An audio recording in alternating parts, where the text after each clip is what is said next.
It is so good to have you home again. I missed it. I miss you guys. You and Dad going somewhere? Not that I know of. Walter? Whose are those things out front? They're your sons. I packed for him. Packed? Why? Because he's not welcome in this house anymore. That's why. Oh, I guess I don't have your beloved Reverend Carpenter's way with words, because you two don't seem to understand what I'm talking about. No, I think I understand, Dad. You don't want a pervert messing up your home. This is our home. Billy's and yours and mine. Nope, sorry. Not after what he did today. What Billy did today took a tremendous amount of courage. Stand up in front of a group of people, a group of our friends, and happily proclaim himself a pervert. That doesn't take courage.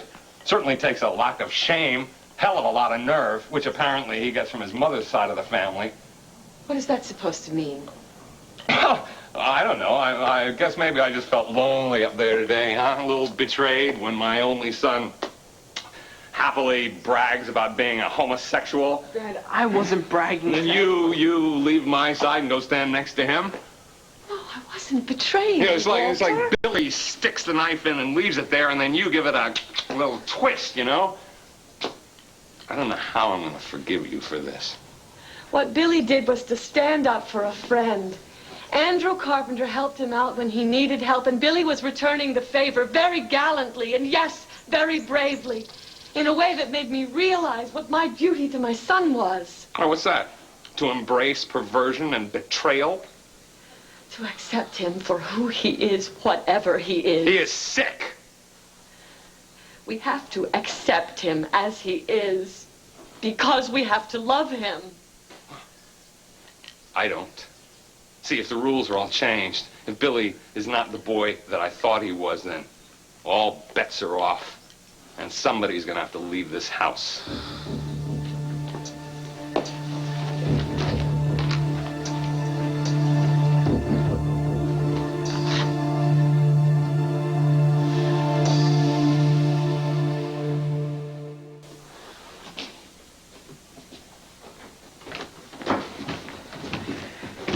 You overpacked.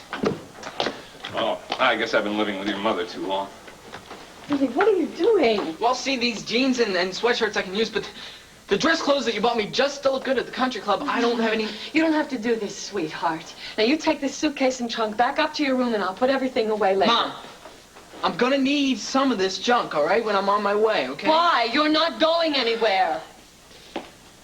Dad said somebody's gotta leave the house, right? So I flipped a coin in my head, and guess what? It came up me. I'll go. Tennis trophy, anyone? No?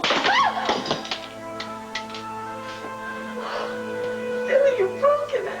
Are you satisfied now? Is that what you wanted to do? Make your mother cry?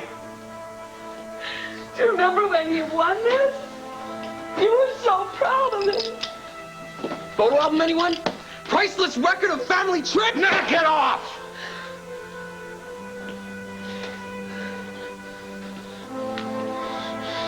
Fine! I'll get the rest of the stuff when I'm out of here! And I'm going now. Oh, put that down. Mom, down!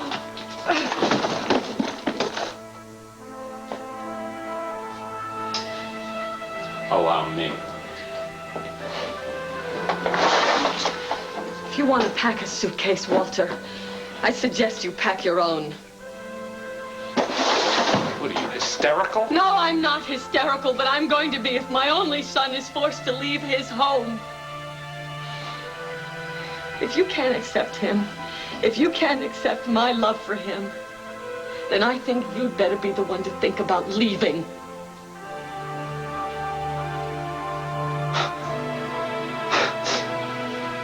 Who are you people?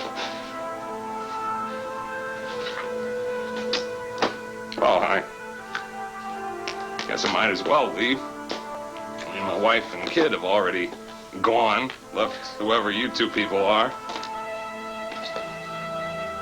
Now, it's funny. Yeah, it's funny. You look just like them.